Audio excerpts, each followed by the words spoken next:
Better Place Blueprint, a short podcast about how the world can be better, told by the people who are doing it now. Hello, I'm Shevonne Hunt. I'm skating close to my 50s, and earlier this year I had the unbelievable good luck of being made redundant.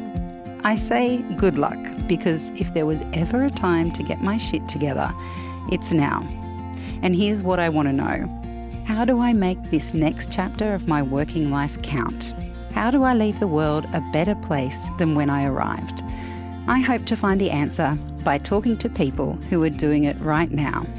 In each episode, I'll speak to someone who's changing the world for the better. A little bit of hope in a world that can feel hopeless. This is a Better Place Blueprint. My guest today is Maggie Dent. I've chosen Maggie as my first guest because she inspired this podcast. Maggie is an author, parenting educator, and someone I have known and worked with for over a decade. Her advice is practical, compassionate, and life-changing. Her mission is to leave the world a better place than when she entered it. Those are her words. She said them to me over lunch one day, and it made me want to do this podcast. Because being around Maggie is to be inspired. She touches you in a way that makes you feel like you can do anything, whether you're a parent struggling to connect with your child or a woman in midlife trying to discover your purpose.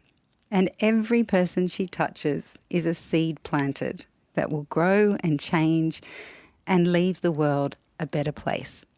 I hope you enjoy this chat with Maggie Dent. Let's do an actual hello. Hello. Hello, Maggie. How are you? Hi, Shevonne. How lovely to chat to you. Likewise, Maggie. We'll just do a podcast so I can talk to you and see you all the time, okay? All right. So talking about the fact that what you do, whether it's writing books, doing events, talking to parents, going on television, all of the things that you do, as I understand it, is because you want to leave the world a better place than when you came into it. What was your wake-up moment that made you go, this is what I need to do and this is how I need to be in the world? Yeah, I was a really moody, dark teen, Shevonne. So, I was, I just thought, well, I obviously am quite smart and I need to go to university and maybe I'll do journalism, which is really quite funny.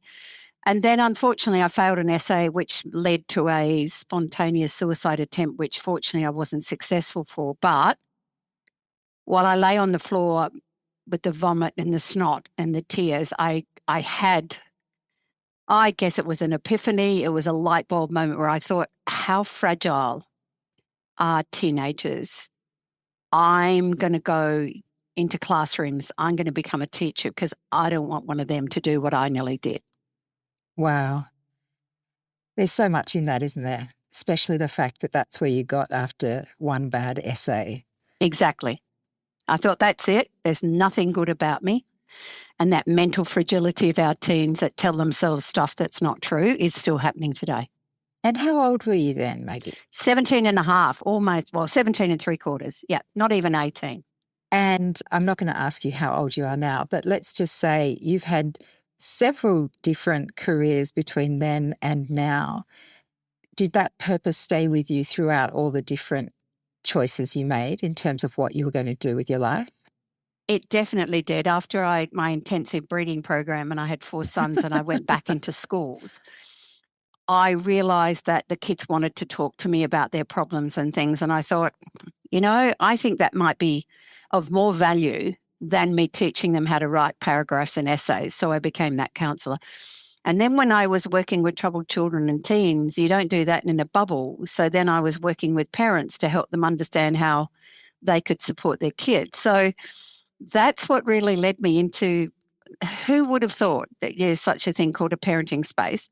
And then every single time I had a big burning idea of what might help a lot more families, I'd either write another book or I'd start talking about a different topic. And that's kind of 24 years ago.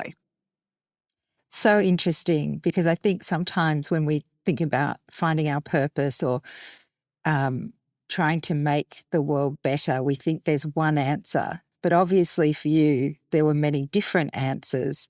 And along the way, you've accumulated these skills and this ability to connect with people that has made your impact greater. Do you feel that?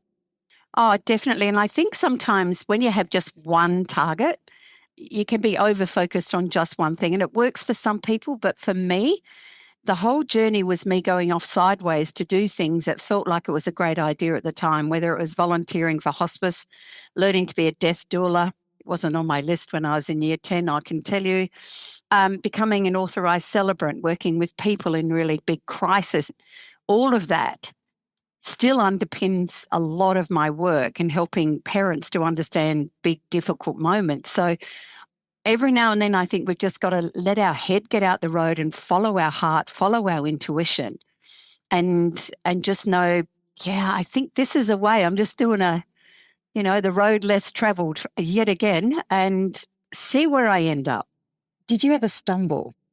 Oh, yeah. The very first one was when I said to my accountant that I was going to step out of the classroom and open my business, Esteem Plus Counselling, Training and Education. He did say to me something like, you're about to be head of department in the English department and you also do all these weddings, which is a guaranteed income of $150,000 a year. You sure you want to go on this journey with the unknown? And I went, yeah. Yeah, I lost $35,000 in my first year of operation because I didn't like to charge.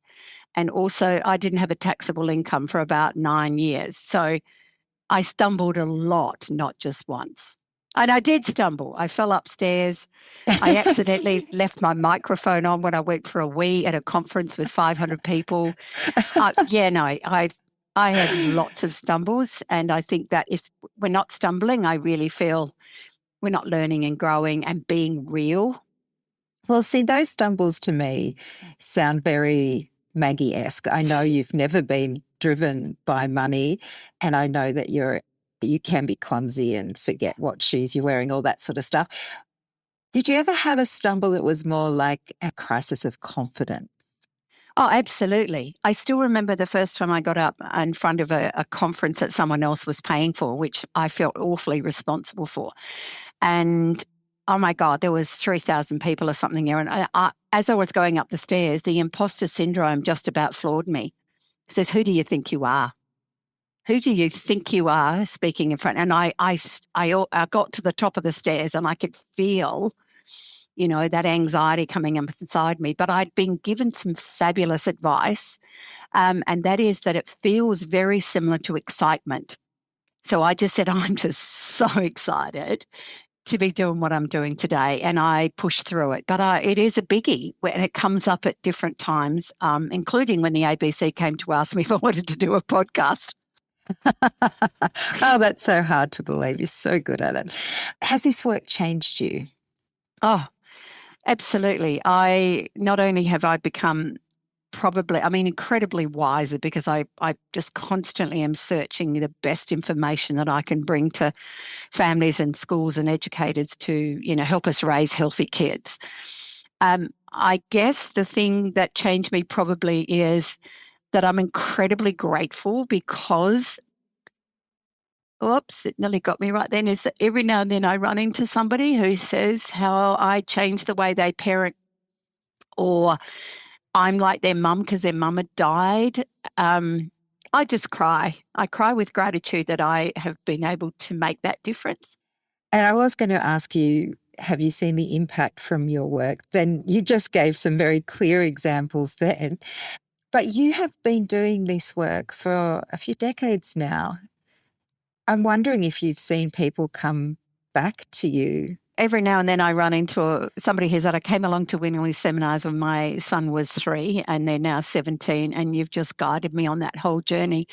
And others that come up to me and said, you were the person, when I listened to you, I thought, you know what? I want to do something like that. I want to help families. So it's not just they learn what goes into their family. There's sometimes I light a flame in people, which I don't know quite how I do because I do not have any matches with me. But apparently sometimes I light something up in people who have become braver to go and do something that they secretly wanted to do. And heck, what a gift. And I don't know who gave it to me, but I'm extremely grateful. Talk to me about the impact you've seen on the men you've spoken to, because there's a lot of conversations around about what it is to be a man today. A lot of fear. There's a lot of talk about toxic masculinity. What kind of impact have you seen in men? You know, it's really weird because I was very close to my dad and not so close to my mum. So I kind of spent a lot of time with my dad, which may have contributed to this. But I started speaking to men in shearing sheds 20 years ago about their mental health because it was a project I was doing, and I'm very actively interested in suicide prevention. And then over the years, it's evolved that I ran Dad's Only seminars. And then, of course, apparently I have the capacity to translate stuff in a way that doesn't make them feel they're doing a lousy job. And it is beautiful today that I get stopped in the street and in the shopping centres by nearly as many dads as I do mums who want to give me a hug, take a photo and send it to their mother of their children going, look how I saw. And I love that there's a lightness around that. But I've also, if I have contributed to a tiny bit to the massive shift in men stepping forward to be the loving dad that they wish they'd had, that also is something I'd be super stoked about. And I haven't finished yet. I'm going to keep working in that space because it is really special to me when we see our dads more connected to their children, and we know it changes lives. That's a beautiful place to end this conversation. Maggie, thank you so much for chatting with me. My pleasure. Take care, Shevonne. Parenting educator Maggie Dent. Maggie's latest book is called Help Me Help My Teen, but she has heaps more than that one.